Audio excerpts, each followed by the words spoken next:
Este programa tem o apoio da TV Interação, Associação Vida e Trabalho e da Ordem dos Advogados do Brasil, Seção São Paulo.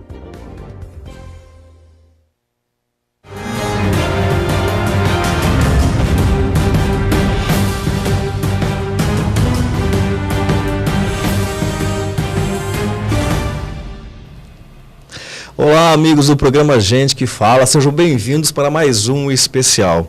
Estamos aqui na TV aberta, canal 9 da NET ou canais 8 ou 186 da Vivo. Também estamos pela Rádio Trianon AM 740, pela Universal, lá em Santos, lá na Baixada, 810 AM. E também pode nos encontrar na fanpage do programa Gente que Fala, que é o facebook.com/programa Gente que Fala.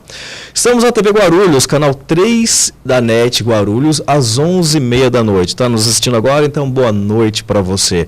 Visite o nosso blog, gentequefala.com.br. Bom, nesses programas especiais, a gente quer tratar de saúde de uma maneira também especial. E hoje nós vamos falar de uma técnica milenar que a cada ano cresce muito no nosso país.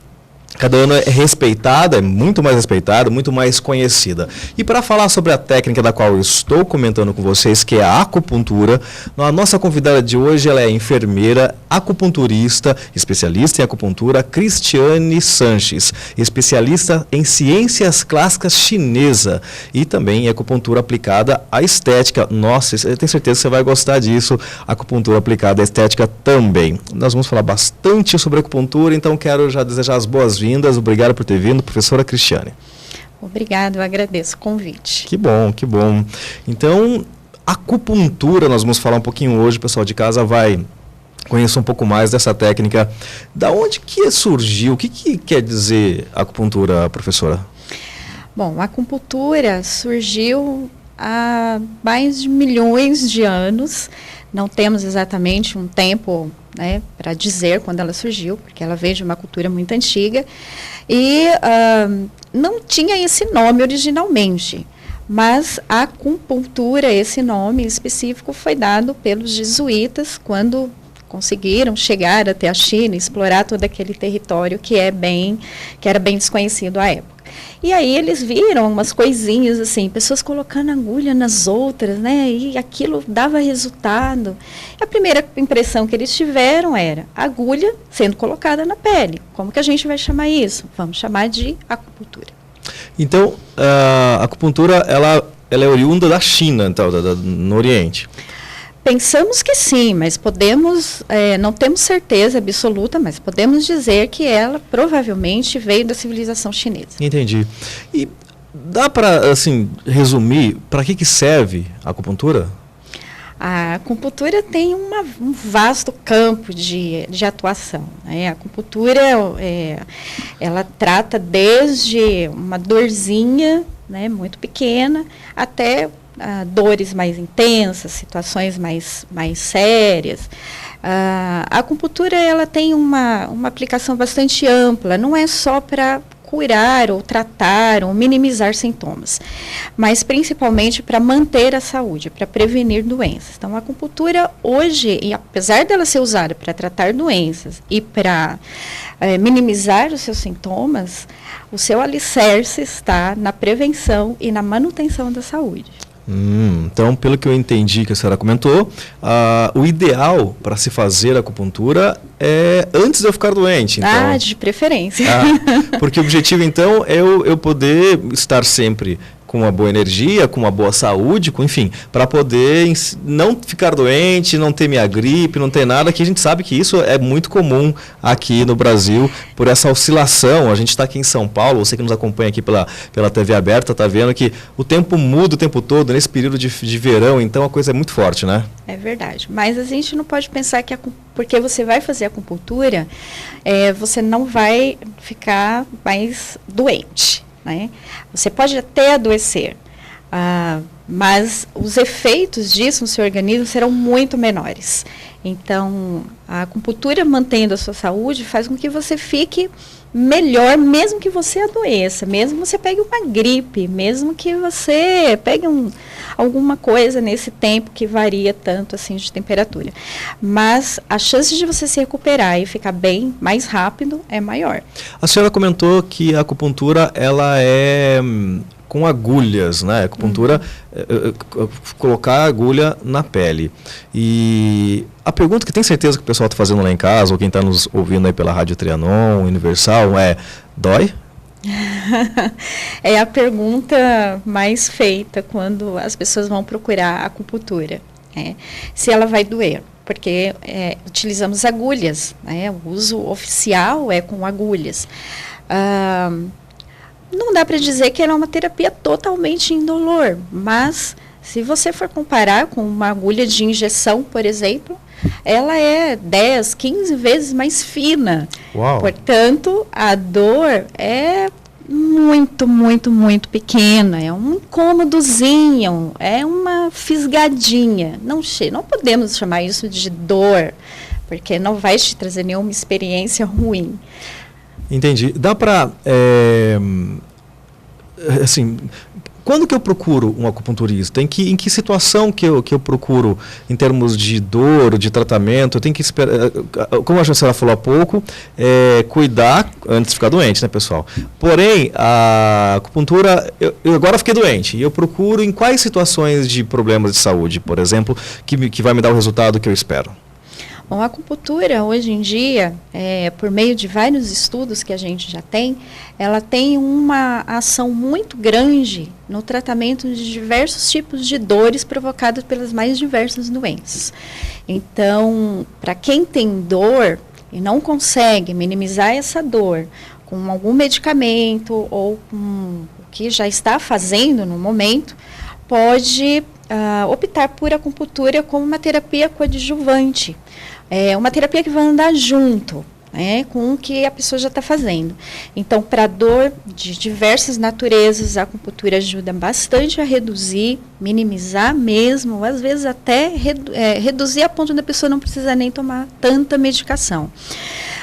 Problemas emocionais de diversas ordens, né? Então vai desde estresse do dia a dia, desse trânsito todo de São Paulo, né? Dessas vivências todas de trabalho, enfim, até situações mais comuns que a gente está tendo hoje, que está aparecendo bastante, que são as depressões, são os inversos, né? Então estresse, depressão, tristezas, angústias.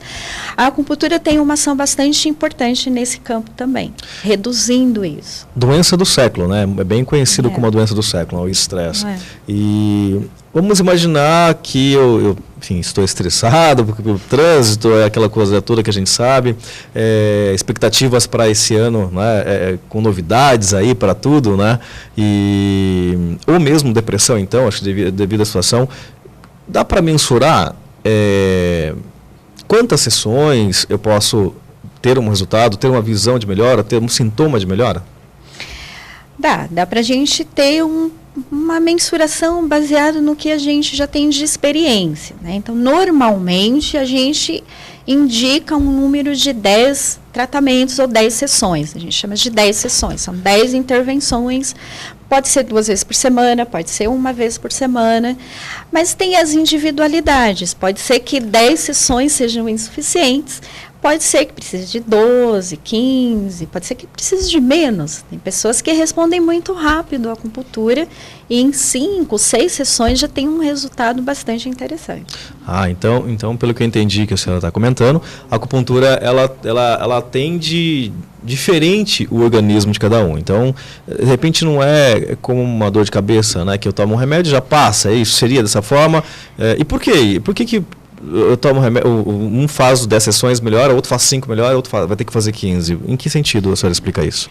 É a resposta individual de cada um, né? O organismo de cada um responde de formas diferentes, até mesmo a dipirona, que você citou aí como exemplo.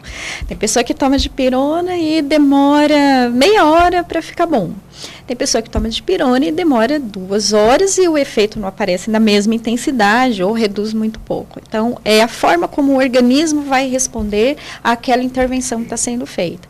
Mas o que a gente já tem de experiência e de estudos, né, 10 sessões é um tempo muito bom para que a maioria das pessoas apresente uma resposta bem positiva. Há alguma contraindicação para se fazer a acupuntura? Olha, de maneira geral, não existe contraindicação para a acupuntura. Né? Se a gente está falando de acupuntura de maneira ampla, ela é indicada para todas as pessoas, para todas as formas de doença e ajudando a pessoa a ter a sua organização interna novamente dentro desses processos de doença. De forma geral, ela não tem contraindicação. Dá para dizer, por exemplo, eu vou emendar 2 perguntas numa só, né? Okay. Que são várias curiosidades, pessoal. Essa técnica, apesar dela ser milenar, como a professora comentou há pouco, no Brasil já existia há muitos anos, né? Pelo que eu estava lendo, desde 1986, que já é reconhecido pelo primeiro Conselho de Saúde, a acupuntura. Sim. Exatamente, ok. Enfim, hoje em dia, 2019, segue a vida, por todos os conselhos de saúde, ela é reconhecida. Mas, por que ainda tem um pouco de resistência? Dá para dizer que o Brasil ainda tem resistência na procura de acupuntura? E já vou emendar a segunda pergunta dizendo, porque a gente ouve muito dizer que a acupuntura é só para quem é profissional médico. Isso é verdade? É mito? Por que essa pergunta é muito comum, muito feita pelos nossos telespectadores, pelos nossos ouvintes e por nós até? Bom, a gente... não tem, na verdade, né, no nosso país, uma regulamentação legal ainda. Esperamos tê-la, né? Mas por conta disso, algumas entidades de classe, às vezes, se coloca como detentor desse saber. Então, isso é um campo bastante complicado, porque... não tem nenhuma lei que favoreça uma ou outra categoria profissional. Então, na verdade, todos os profissionais bem treinados, preparados, podem exercer a acupuntura nesse país que nós estamos, Brasil. Ok. Então, o indivíduo tendo feito um curso de acupuntura numa escola regularizada, né, regulamentada pelo MEC, independente de ser um profissional médico e sim, enfermeira como a senhora, por exemplo, fisioterapeuta, enfim, psicólogo, todos os profissionais que tendo um documento, ele tendo habilitação, tendo documento, ele vai ter habilitação para exercer acupuntura no Brasil. É isso que funciona a lei, exatamente? É isso que funciona como resoluções dos conselhos.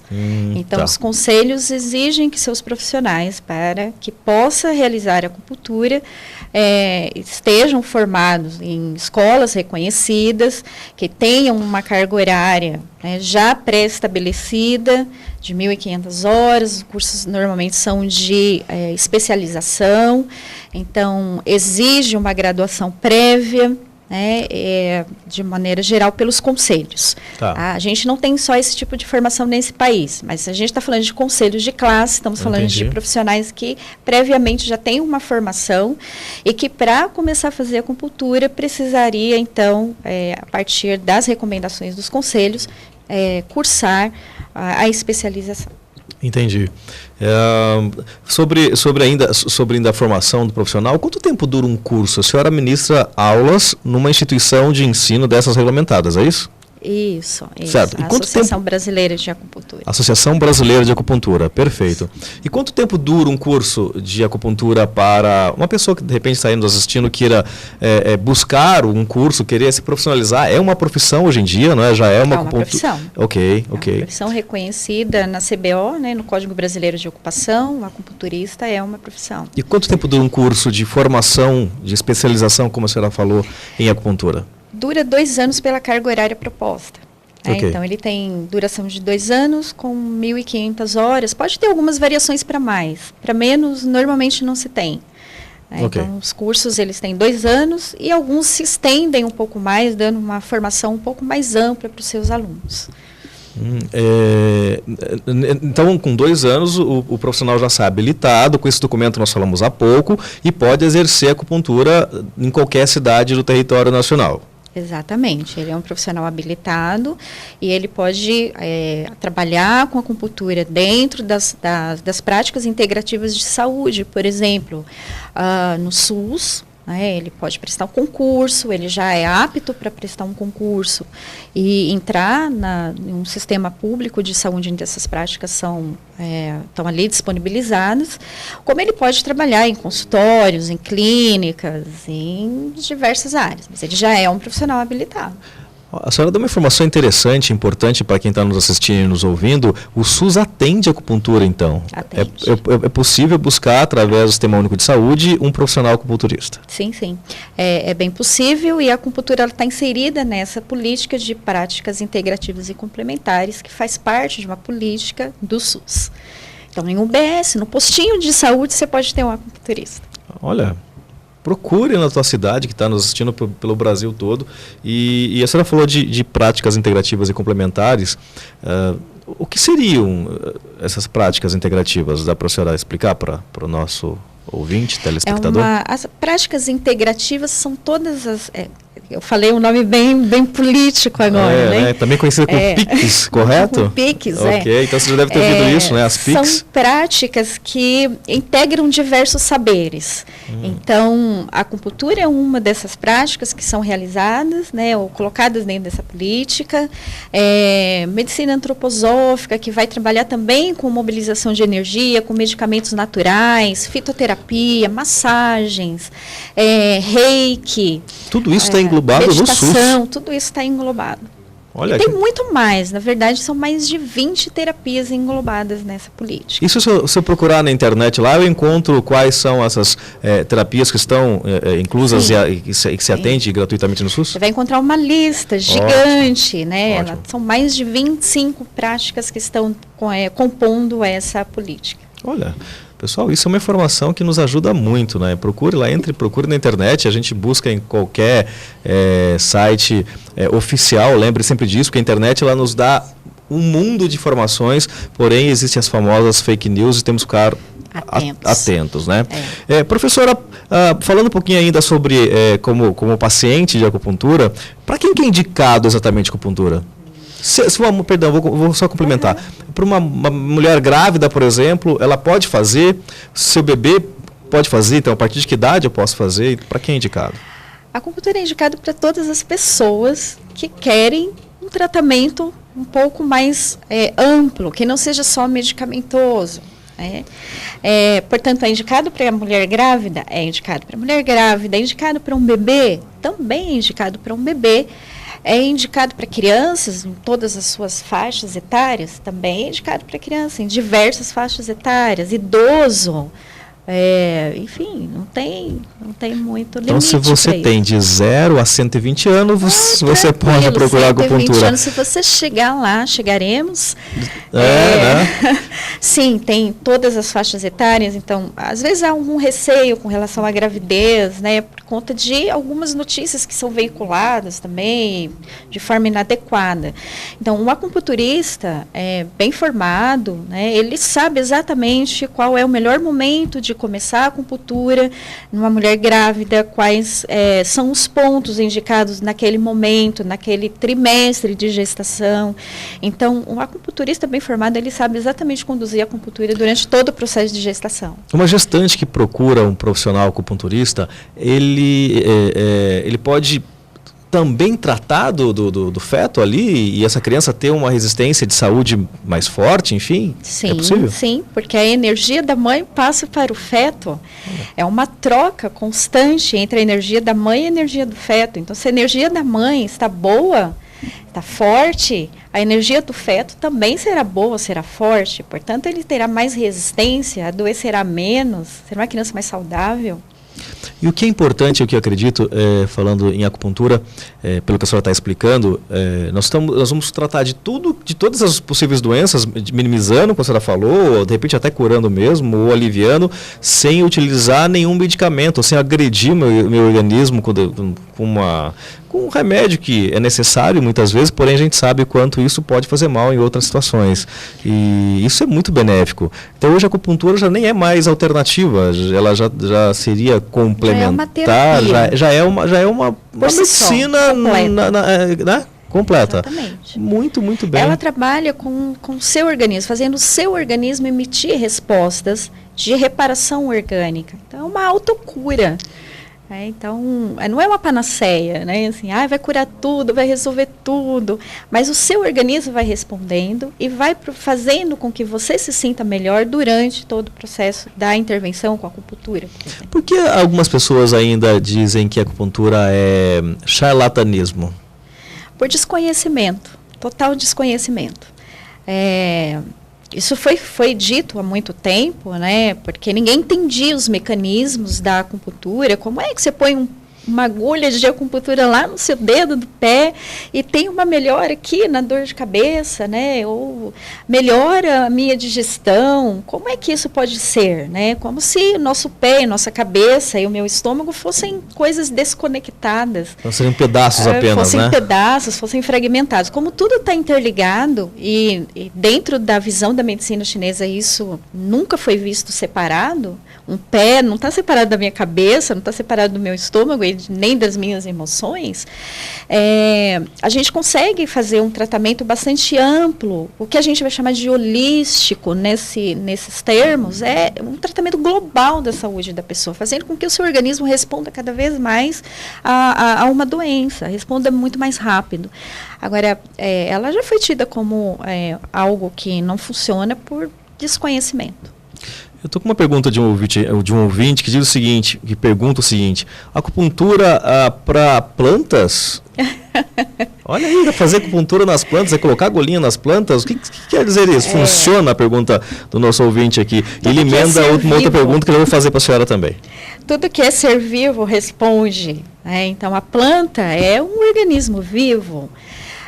E responde muito bem, consegue puxar melhor a seiva, consegue levar esse líquido nutridor, né, para suas folhas, para os seus galhos. Seria para frutos, para produzir melhor os frutos, para crescer? Produzir melhor uma flor, produzir o que você quiser. Você tem uma roseira que não produz uma flor bonita, pode usar acupuntura. E será que tem uma árvore que não produz um fruto há muito tempo? Pode usar acupuntura.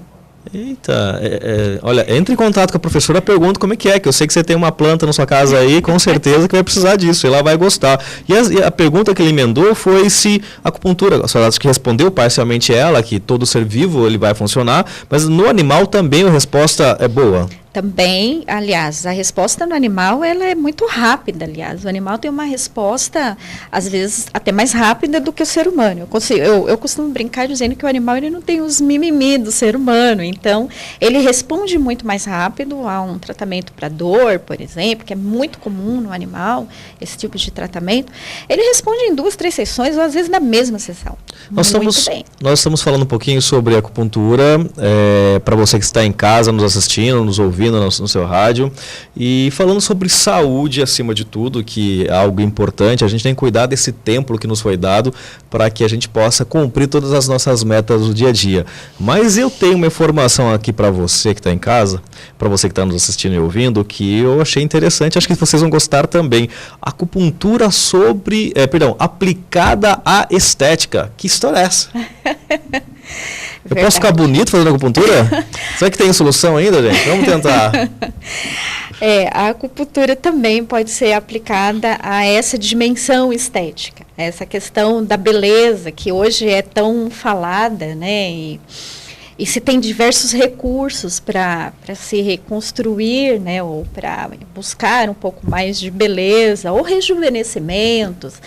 Sim, a acupuntura tem uma ação bastante grande nessa questão da beleza.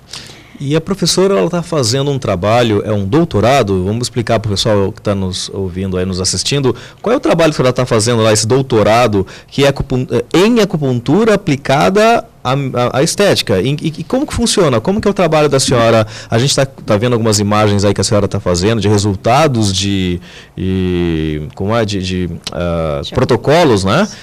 Então, explica um pouquinho para quem está nos assistindo pela TV, que está vendo essas imagens, qual é esse resultado que a senhora tem?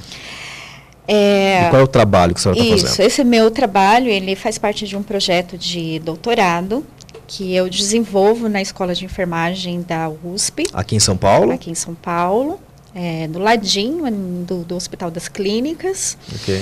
E esse trabalho, ele é um trabalho grande, ele é um trabalho voltado exclusivamente para a acupuntura estética facial. Esse meu projeto trabalha com a acupuntura estética da face, reduzindo rugas de expressão. Ele faz parte também de uma ideia, de um grupo de pesquisa que eu trabalho, onde diversas pesquisas são realizadas, e uma delas é essa. Então, nessa pesquisa que eu desenvolvo, eu trabalho basicamente com a redução de rugas de expressão na face. E esse projeto, ele está sendo já quase finalizado. A senhora está em fase... finalizar esse ano. Ótimo. Esse projeto, em que fase do projeto a senhora está agora? Estamos na fase de coleta de dados agora. Essa é uma fase onde a gente está juntando todos os voluntários que se inscreveram, ainda estamos aceitando voluntários. Opa, vou dar o contato no final, se você quiser ter a sua melhora aí, né, na face, pelo que ela está explicando pra gente, entre em contato com ela e de repente você pode ser um dos selecionados, participar disso, porque se eu me inscrever é gratuito, tem que pagar alguma coisa, como funcionaria para o nosso ouvinte saber? Você pode se inscrever, você vai receber um formulário para responder, porque tem alguns critérios que precisam ser preenchidos. Primeiro, você precisa ter ruga, né? Você precisa ter entre 35 e 60 anos e precisa ser mulher, porque a minha pesquisa, ela está focada em mulher nesse momento. Tá? Mas não tem custos, a pesquisa, você pode participar da pesquisa de forma gratuita, você vai receber 8 intervenções por 4 semanas de acupuntura, sem nenhum custo para você. Excelente. E, bom, pelo que entendi, a pesquisa da senhora é específica na região dos olhos, que a senhora estava até me contando nos bastidores também, e rugas de expressão. O indivíduo ele tem rugas de expressão por conta da idade ou também por outras questões, de repente emocional, física, enfim, sol? O que correlaciona uma ruga de expressão? Vou emendar uma olheira, uma flacidez, enfim. Bom, as rugas, elas são causadas por diversos fatores, né? Não tem um ou dois fatores que são predominantes, é um conjunto de fatores. O envelhecimento é um desses fatores, que também é um conjunto de outras coisas que vem junto com o envelhecimento, que é a perda de tecido, a perda de gordura, né, embaixo da pele. Conforme vamos envelhecendo, isso vai acontecendo naturalmente, vamos tendo a pele mais flácida, então as rugas elas vão aparecendo com mais evidência. Mas existem outras coisas que podem estar envolvidas na formação de ruga. Por exemplo, uma mímica viciada. Uma pessoa muito brava, por exemplo, que faz uma cara feia ou que tem alguns vícios, né? Vícios de expressão. De expressão. Certo. Também pode ficar com o rosto bem marcado e parecer muito mais velho do que é. Só cortando a cena para o pessoal de casa entender. Então, se eu tiver o hábito de ficar fazendo, vocês estão me vendo ali agora, se eu tiver o hábito de ficar fazendo isso aqui, eu estou formando duas ruguinhas, para quem está nos vendo pela TV aberta aí e pelo canal vivo, net vivo, eu estou fazendo uma ruga de expressão. Seria exatamente isso que o pessoal de casa está vendo lá. Está vendo uma ruga de bravo. A expressão da cara feia. Certo. Ou a expressão da surpresa ou das preocupações, né? Também enrugando a testa, por exemplo. Certo. E essa mímica, né, viciada, e muitas vezes as pessoas não têm consciência disso, também são causadoras de rugas de expressão. De rugas, né, pela expressão. E com um tratamento de, em média, quanto tempo, por exemplo, na rugas de expressão que a gente está falando, o indivíduo faz e ele tem um resultado? E ela é permanente ou não? E por quê? Bom, eu vou dar essa resposta falando um pouquinho do meu projeto, do desenvolvimento dele, porque é o resultado que a gente tem, né, dessa evidência. A ruga ela se reduz bastante com o tratamento. A gente, na pesquisa desenvolvida, um estudo piloto, a gente verificou que em 8 sessões, por 4 semanas, 2 vezes por semana, então, 2 vezes por semana, por 4 semanas seguidas, a gente consegue visualizar uma redução de 40%, 50% na profundidade da ruga. Isso é bastante, porque se é uma ruga que tem uma profundidade bem acentuada, ela fica mais lisinha, a pele fica mais lisinha. Ela sai daquela profundidade e a pele fica mais lisa. Então, o tempo estimado, e aí eu estou falando de algumas rugas específicas dessa região do rosto, né? Que é a região que... Região dos olhos, para você que está nos ouvindo aí pela rádio, acima dos olhos. Tá acima dos olhos e abaixo das... acima dos olhos, acima né? dos então, olhos, assim, tá. é essa região entre as sobrancelhas e é essa região da testa. Ok. Tá? Essas 2 regiões estão sendo trabalhadas nessa pesquisa agora. Então, a gente já observou que essas 2 regiões têm uma resposta em 8 sessões. 8 sessões no total. Na verdade, as respostas começam a aparecer por volta da 4ª sessão, ou seja, a metade do tratamento você já começa a observar esse resultado com bastante evidência. Ele é duradouro? Depende de como a pessoa vai se comportar, né? A gente sabe que todos os benefícios que a gente tem de uma terapia depende também de como a gente vai levar isso daí para frente. Então, se a mímica voltar a se repetir, se a pessoa ficar muito exposta ao sol, se continuar fumando muito, todas essas coisas vão contribuir para que ela apareça novamente. Então, é importante que durante as sessões de acupuntura a pessoa também vá remodelando um pouquinho o seu estilo de vida, para que ela consiga ter benefícios mais duradouros. De qualquer forma, esses benefícios tendem a durar por volta de 6 meses. E isso é muito tempo quando a gente compara com outras terapias não invasivas ou não cirúrgicas, né, que existem no mercado, como Botox, por exemplo, como os preenchimentos. Então, ela tende a se prolongar um pouquinho mais. O benefício da acupuntura tende a se prolongar um pouquinho mais. E vamos imaginar, então, que a paciente foi lá, ela seguiu as orientações, é importante usar lá o creme protetor de sol, né, o protetor solar, tudo isso não substitui, né, porque o sol está aí todos os dias. Agora, teve resultado agradável, ela refaz depois de uns 6 meses, 8 meses, ela pode refazer, ela pode manter isso o tempo que ela quiser. O tempo que ela quiser, a vida toda. Ótimo. E eu imagino que cada vez que ela for buscar isso, é mais fácil tratar, né? Porque se ela seguir a orientação correta, isso vai facilitar bastante. Sim, porque ela já conhece o mecanismo, ela já fez algumas modificações, né, na própria vida, então os resultados tendem a ser mais intensos. E mais tendem duradouros? a ser mais duradouros e mais rápidos até. Olha.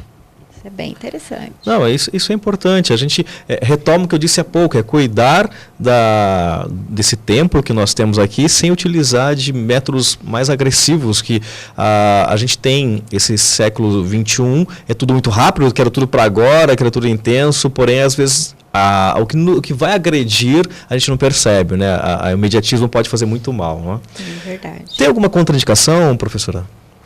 Da acupuntura estética não tem nenhuma contraindicação. O que a gente poderia chamar de contraindicação seria mais um cuidado, na verdade, né? Por exemplo, a pessoa que toma algum medicamento anticoagulante, o que é isso? É aqueles medicamentos que fazem com que o sangue tenha um tempo de coagulação diferente se houver um corte, alguma coisa assim. Para essas pessoas, o uso de agulhas é um pouco restrito. Por quê? Porque a hora que eu coloco a agulha, pode ter pequenos sangramentozinhos, coisas muito minúsculas. Mas para quem tem alguma doença que envolve esse tempo de coagulação do sangue, isso vai ser um problema. Porque a hora que eu tirar essa agulha, esse sangramento vai demorar um pouco mais para ser estancado. Então, seria um cuidado, vamos dizer assim, porque a gente poderia usar outros recursos para essa pessoa. Mas falando em agulhas, seria um cuidado. Eu utilizo só agulhas para fazer essa técnica ou tem mais recursos na acupuntura aplicada à estética? Quando a gente está falando de acupuntura aplicada à estética, o próprio nome já reduz isso para agulhas. Tá? Pode ser agulha com estímulo elétrico, por exemplo. Então, a eletroacupuntura também pode ser um recurso onde eu ponho a agulha e coloco um estímulozinho elétrico, que vai... Estímulo elétrico, gente, não vai dar um choque, assim, enorme, não. É um tremorzinho na pele, é bem suave, tanto que as nossas voluntárias, os nossos pacientes, eles chegam até a dormir durante a sessão de 20 minutos. Com o estímulo elétrico em ação, né? Para você ver que não é um choque, a gente fala estímulo elétrico, parece uma coisa agressiva. Nós estamos vendo uma imagem aí de uma pessoa deitada numa maca, com agulhas e estímulo elétrico. Eu ia fazer perguntas que já vai ao encontro dessa foto aí. Para gordura localizada também? Também. Olha a novidade aí em casa, hein? Então, se eu quiser eliminar um pouquinho aqui, que é difícil no abdômen, essa gordura ser trabalhada, as pessoas queimam, se queimam nas academias e a gordurinha localizada continua, né? Então, é possível fazer, professora, para gordura localizada, e vou emendar também com uma questão assim, problemas mais sérios como melasma, estrias, isso também ajuda, é possível? Também, a gente tem uma diversidade de efeitos da acupuntura sobre essas questões dessa dimensão estética. Então, para a gordura localizada, a gente está falando daquela gordura que é bem subcutânea, né? Aquela gordurinha que fica, você pega assim com a mão, né? A acupuntura, então, a colocação de agulhas junto com o estímulo elétrico favorece muito a redução dessa gordura que está ali, que dificulta às vezes fechar o botãozinho da calça, levantar um zíper, né? Então, já dá uma diferença bastante grande em uma sessão de 20 minutos. Uma diferença de 2, 3 centímetros até na cintura. Na redução, na circunferência do abdômen? Então, assim, é uma coisa que a resposta é muito rápida, orgânica. Né? Tem todo Não substitui a academia. A academia não substitui exercício, desculpa, adequada, né? A alimentação adequada também é necessária, né? Vamos aliar todas as coisas. Claro. Não dá para eu comer um balde de batata frita, não fazer nenhum tipo de exercício e esperar que a acupuntura resolva todos os problemas. Claro, sedentarismo... Né? Mas, estando tudo alinhado, o resultado aparece mais. Assim para as manchas, como você colocou agora há pouco, assim para a celulite. A celulite é uma resposta muito grande, muito boa também, com o uso de acupuntura e estímulo elétrico. Estrias, celulites, todas as gorduras localizadas que a senhora está comentando. Eu posso tratar qualquer região do corpo com acupuntura estética? Qualquer região do corpo. Qualquer uma, desde a cabeça até... Quem pode exercer essa função seriam os profissionais habilitados em acupuntura? Sim. Os profissionais que já têm a sua especialização em acupuntura conseguem dar um tratamento mais adequado. Porque a gente está falando de acupuntura estética, mas ela não é uma coisa solta dentro de um tratamento. Assim, a pessoa não chega lá e fala, quero tirar a ruga, eu vou lá e ponho uma agulha e a ruga vai sumindo. Exige um tratamento isso, exige um diagnóstico, exige uma análise, uma anamnese, um exame físico detalhado para que eu decida qual vai ser a melhor forma de tratar aquela pessoa. Então, um acupunturista tem essa capacidade, ele consegue entender o que está acontecendo na energia daquela pessoa, já que as agulhas, né, essa terapia vai envolver a organização do Qi, que é uma energia, né, do corpo. O acupunturista ele vai entender onde que estão os desequilíbrios e propor um tratamento muito mais completo. A gente está falando de uma fragmentaçãozinha aqui, né, que é a parte estética, mas que faz parte de uma dimensão aí de um tratamento bem mais complexo e mais completo.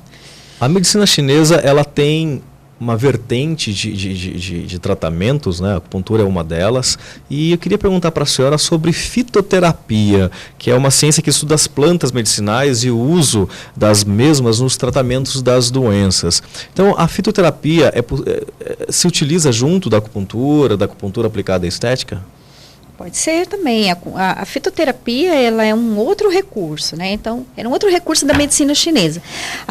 Dentro da medicina chinesa, a gente tem a acupuntura, tem a fitoterapia, tem a massagem, tem os exercícios físicos, respiratórios, então a meditação, qigong, enfim, né? A gente tem uma série de terapias que engloba o que a gente está chamando de medicina chinesa. Então, a fitoterapia é uma outra forma de tratar também, que não vai usar agulha, mas vai usar plantas como um recurso terapêutico. Então, as plantas utilizadas, elas também terão direcionamentos para melhorar a energia que está fraca ou os desequilíbrios, né, que a gente costuma muito falar dos desequilíbrios da energia, ou ela está muito alta, ou ela está muito baixa, ou a pessoa se sente muito agitada, ou se sente muito depressiva. Então, também pode ser feito o tratamento com a fitoterapia, mas pode ser conjugado com a acupuntura. Pode usar acupuntura e fitoterapia, também é uma outra possibilidade. Pode acumular pode agregar, entendi, para que intensifique o tratamento do que ele foi buscar no consultório, não é? Exatamente. Quem pode prescrever um fitoterápico é um profissional habilitado em acupuntura. Também da mesma forma que a acupuntura, praticada por acupunturistas.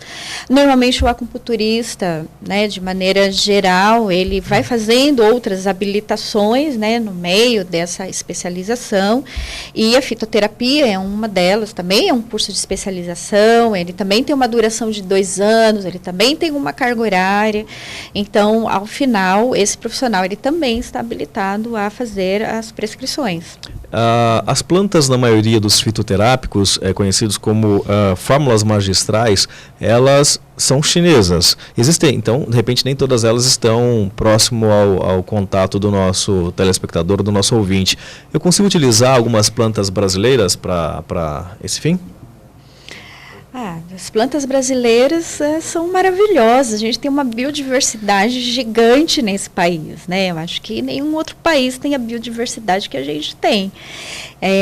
E as nossas plantas, elas são tão boas quanto as chinesas, né?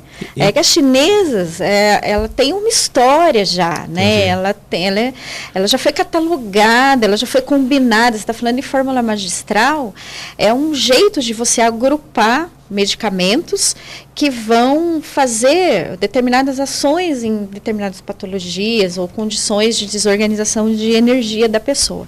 Então, por isso chamado de magistral, tem uma organização, tem uma história, né, de 3.000 anos ou mais até.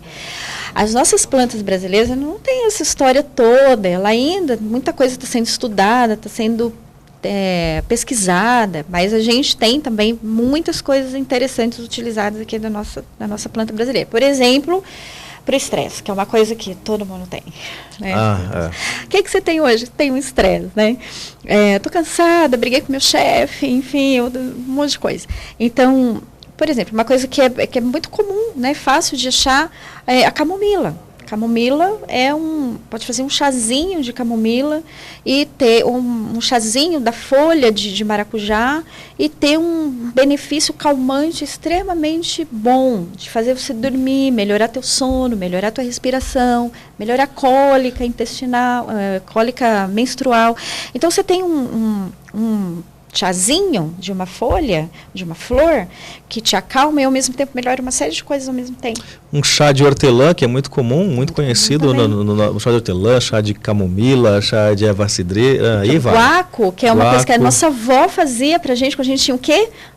Tosse, né? Quando a gente tinha aquela tosse, vamos fazer um chá de agrião, né? O xarope também, pode ser o chá, pode ser o xarope. O xarope você pode guardar e usar por um tempo maior, o chá você faz e toma na hora. Então, o agrião, o guaco, que é uma coisa muito antiga lá, minha avó, não podia tossir perto dela, que ela vinha com xaropinho de agrião, xaropinho de guaco. É uma infinidade, né, professora? Então, de repente, entra em contato com ela lá, ela vai dando mais dicas. Eu descobri uma outra coisa aqui da professora, que ela tem como hobby, mas um hobby com certificado e tudo. E a saúde pede também que a gente cuide dela de uma forma divertida, com hobbies, com prazeres, né? Antigamente, conhecer e entender sobre a bebida dos deuses, que nós vamos falar agora, que a professora tem esse conhecimento, era uma amostra de intelectualismo e requinte. Já com os tempos modernos, essa bebida, que é o vinho, que nós vamos falar dela agora, se tornou uma das bebidas mais consumidas do mundo, professora. Conhecer um pouco mais sobre este universo se tornou uma necessidade comum para os sommeliers. Vamos entender o que é isso. Assim como para todos nós, os apaixonados em vinho. Você não precisa ser um especialista no assunto para saber qual vinho agrada mais o seu paladar. Contudo, existem algumas diferenças entre essas bebidas que nós, como bons apreciadores, temos o dever de saber. Como, por exemplo, lá no supermercado, em uma prateleira, uma adega, é possível encontrar estilos e rótulos diferentes. No entanto, os termos vinho suave, seco, meio seco, estarão presentes em todas as garrafas disponíveis. Professora, a senhora é sommelier. O que é isso, professora? Isso mesmo, vocês descobrem. Tem a ver com a acupuntura, aqui, hein? Né? Tem também. Saúde, né? Saúde. O vinho tem inúmeras substâncias que favorecem o rejuvenescimento. Você quer viver bastante? Vai tomando vinho também. Né? Dá para dizer que vinho e beleza se harmonizam? Totalmente. Totalmente. Sommelier, a sua pergunta, o que é isso? Sommelier é um curso que te forma como se fosse um técnico no assunto. Diferente do enólogo, que é o profissional que tem a graduação, que faz 4 ou até 5 anos, né, de um estudo bastante amplo sobre tudo que envolve o vinho. O sommelier é um técnico no assunto. Vamos colocar dessa forma. Mas dá para a gente conhecer muita coisa, né, com esse curso técnico. Então, a diferença básica entre sommelier e enólogo é isso. Provavelmente no mercado, se você for no supermercado procurar um vinho, você pode encontrar um sommelier. Dificilmente você vai encontrar um enólogo. Certo. Tá? Se for um restaurante... Num restaurante você vai encontrar sommeliers. Sommeliers também. Sim. E a gente tem alguns mitos ou verdades, como, por exemplo, tomar uma taça de vinho por dia é bom para o coração. Isso é mito ou é verdade? Isso já está comprovado que é verdade. Isso já tem diversos estudos mostrando ações de substâncias químicas que a uva tem, que a sua casca tem, né, a sua polpa também, que vai beneficiar o coração. Então, vai beneficiar o coração fazendo com que ele tenha mais força, que ele tenha mais vigor. E dentro da medicina chinesa, o que beneficia o coração, beneficia a mente. Beneficia o humor. Então, quando o coração está feliz, a pessoa está feliz. Dentro da medicina chinesa, a gente consegue fazer esse paralelo. Então, tomar duas forte, taças... alegria. Exatamente. Tomar 2 taças de vinho ajuda a perder peso. Mito ou verdade? Então, tem várias coisas que circulam pela internet. Por isso que eu digo, tem que ler coisas boas. Verdade. Então, assim, tem alguns estudos que estão tentando mostrar qual é a quantidade benéfica, né, de vinho a ser tomado por dia e qual é a quantidade que já não é tão benéfica assim.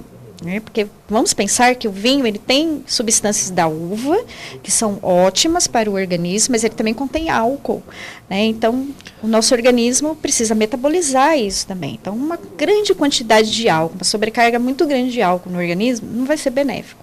Mas existem alguns estudos dizendo que até 2 taças, e aí para homem e para mulher muda um pouquinho, mas até 2 taças dá. E é fácil aprender, entender sobre os vinhos, sobre o que eu escolho lá no meu supermercado quando eu for comprar? Não é difícil, é fácil. Se você gosta de vinho, você já deve ter percebido que no supermercado, a maioria deles, há uma divisãozinha que ajuda você a escolher algumas coisas. Então, tem alguns lugares que ficam os brancos, tem alguns lugares, do ladinho ficam os tintos. E mais um pouquinho os espumantes. Então, olhando a prateleira, você já consegue saber onde estão os brancos, onde estão os tintos, onde estão os espumantes. Já passamos pelas festas de fim de ano. Nessa época ainda é cheia de comemorações. O que a senhora indica aí? Quais os melhores vinhos para cada evento, professora? Vinho pode ser casado com evento, sim. Aliás, é de bom tom que você, dependendo do evento, escolha um vinho mais adequado. O que eu quero dizer com isso? Por exemplo, festas. A gente está falando de festas, né? Ainda no início do ano você tem muitas festas, né? Então, férias, todo mundo se reúne para um churrasco, todo mundo quer bater um papo na piscina, é calor, é verão. Para esse tipo de evento, é melhor que você escolha um vinho sem muitas pretensões de harmonização. Assim, é um vinho para ele ser aberto, descontraído, bebido, leve, sem que você fique preocupado em vai combinar com o quê. Tá. Então, é uma pergunta que eu gostaria de saber também. Harmonização. Então, vamos emendar o que a senhora está falando, aí a senhora já fala junto essas duas situações. A harmonização seria só assim, combinar uma coisa com outra, mas o que seria harmonização no que diz respeito ao vinho? E uma coisa muito comum que todo mundo já viu e de repente faz lá em casa, né? Queijo e vinho harmonizam? Há uma grande controvérsia sobre queijos e vinhos. Existem pessoas que dizem, sim, queijo e vinho harmonizam, e tem sommeliers, até alguns enólogos, alguns mais estudiosos, mas não, queijo e vinho não combinam muito. Seria melhor que fosse um espumante, alguma coisa assim.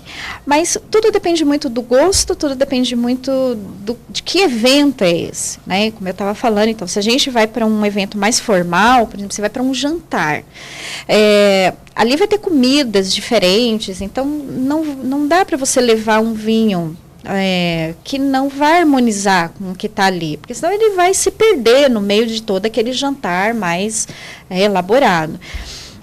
Então, a harmonização, ela é algo que vai fazer com que o vinho que você tem na mão combine com o alimento que você tem no seu prato, de forma a fazer com que os dois fiquem muito saborosos no paladar. Então vamos lá, vou fazer uma pergunta para a senhora em relação a essa questão da harmonização, né? Para eu comer de repente uma carne assada, que é comum a gente fazer lá em casa, qual tipo de vinho a senhora indicaria? Seria branco, tinto, tem mais forte, mais fraco? O que quer dizer isso? Tem vinhos que são mais fortes e tem vinhos que são chamados de encorpados, portanto, e tem vinhos que são leves, chamados de corpo leve.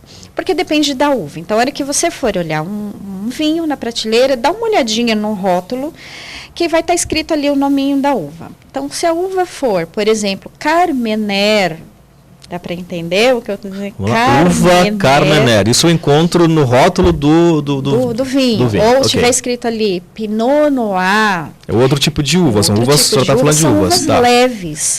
Então Carmenère e Pinot Noir são uvas? Leves. São uvas que produzem vinhos leves, que podem combinar com a carne assada que você falou agora. E se eu fizer um peixe, professora, o que a senhora indica? Um vinho leve dentro da Carmenère, do Pinot Noir ou não?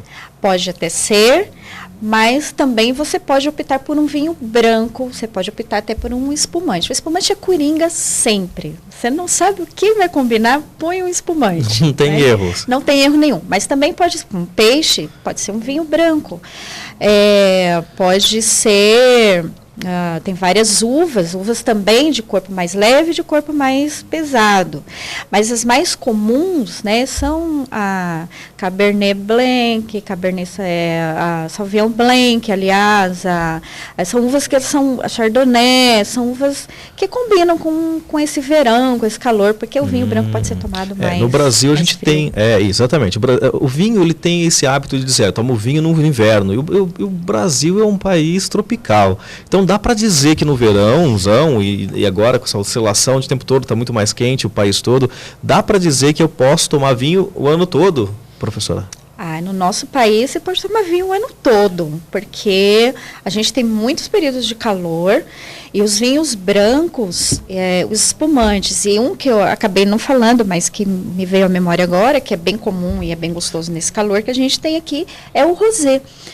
O rosé é um outro vinho meio renegado, as pessoas não olham muito para ele, mas ele é excelente para esse calor. Ele é muito fresco, ele é muito leve e combina com essas comidinhas, assim, um frango grelhadinho, um peixe, uma comida mais leve, né? Ele combina super bem, frutas, queijos, que você estava falando agora. Sim, e a famosa pizza lá de casa aqui, isso é tão comum a gente comprar... principalmente aí durante a semana, chegou alguém de última hora, pede uma pizza, combina um vinho, que tipo de vinho combina, professora? Vamos optar nesse caso, optar sempre por um vinho de corpo leve. Tá? Porque a gente precisa, para pegar um vinho de corpo pesado, qual vai ser o problema? Muitas vezes a pizza vai sumir na boca, ou vai comprometer um pouco o sabor de um vinho de corpo mais pesado. Então, para pizza, a gente pode optar por um vinho de corpo leve, ou seja, essas uvas, que elas não têm um peso na boca, que não amarram muito a boca, e elas são bem, como eu posso dizer, são bem leves, elas são bem gostosas, são vinhos bem gostosos de beber. Então, pode ser o Merlot. Pode ser. Merlot é sempre um coringa também. É uma uva bastante coringa, bastante leve também, dependendo do produtor, então ela é bem leve. E aí eu indicaria um Carmenère. Pizza, um Carmenère, um Merlot, um Pinot Noir.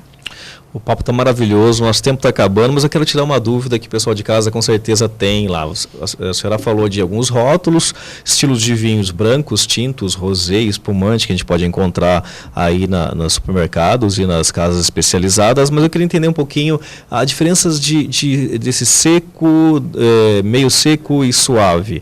O que quer dizer isso dentro dessas classificações de cores aí, tintos, brancos, enfim, que a senhora falou?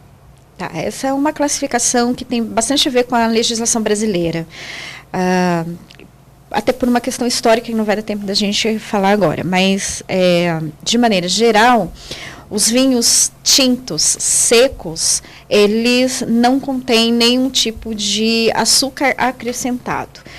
Os vinhos suaves, eles são vinhos onde se acrescenta açúcar para continuar a fermentação. Por que se acrescenta? Hoje, muito menos isso, mas isso já foi uma prática bastante comum, onde a gente, pela condição da uva, ou pela uva não ser tão boa, o tempo de fermentação era muito reduzido e não produzia um vinho muito bom, então se jogava um pouco de açúcar para continuar um pouco mais a fermentação. Então ficava sempre um açúcar residual, mas um açúcar acrescentado, açúcar de cana-de-açúcar. Não é um açúcar natural da fruta, uva. Entendi. Então isso foi classificado como vinho suave e que tendem a ser os docinhos que as pessoas gostam, mais cuidado, porque ele tem açúcar mesmo, açúcar de verdade, não é o açúcar da fruta. Né? Como os vinhos de colheita tardia, por exemplo, que são os vinhos pacificados, eles têm um amadurecimento grande da fruta, que vai concentrando o açúcar da própria fruta e deixando ele mais docinho, mas não tem a cana de açúcar lá colocado. Entendi. Essa é a diferença básica desses vinhos. Então, evitar um pouquinho suaves, de certa forma. Ele contém açúcar, né? Então ele fica mais calórico.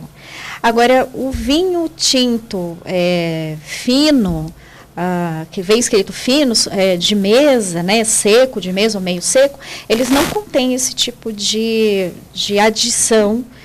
O que sobra ali é o próprio residual da uva e por isso ele não tem esse sabor adocicado. Muito bem. O papo é bom demais, tem muita coisa. Então, eu queria que você vai deixar o telefone da senhora aqui, para que quem quiser entrar em contato com a senhora possa poder entender mais sobre todos os temas, acupuntura aplicada à estética, possa atender um pouco mais sobre fitoterapia também, que ajuda bastante. Eu vou dizer o número aqui, a senhora fala depois esse e-mail. Então, a gente consegue falar com a senhora no 3061-7503. Esse é o telefone da Escola de Enfermagem da USP. Quem quiser se candidatar como voluntário, esse é o telefone. Maravilha. E o e-mail que a senhora tem aí para poder o pessoal mandar dúvidas para a senhora, enfim, mandar perguntas para a senhora? É Cristiane Sanches, com Z no final, @gmail.com. Bacana, está aqui embaixo então, cristianesanches@gmail.com. Bom, agradeço muito o carinho da senhora ter vindo aqui, explicado para a gente bastante, tirado bastante dúvidas conosco e espero a senhora mais vezes. Muito obrigado por ter vindo. Eu que agradeço, foi muito bom esse papo. Que bom, que bom. A gente está encerrando mais um programa Gente que Fala, que tem direção do nosso querido amigo jornalista Fausto Camunha. E amanhã estamos de volta aqui a partir do meio-dia. Tchau.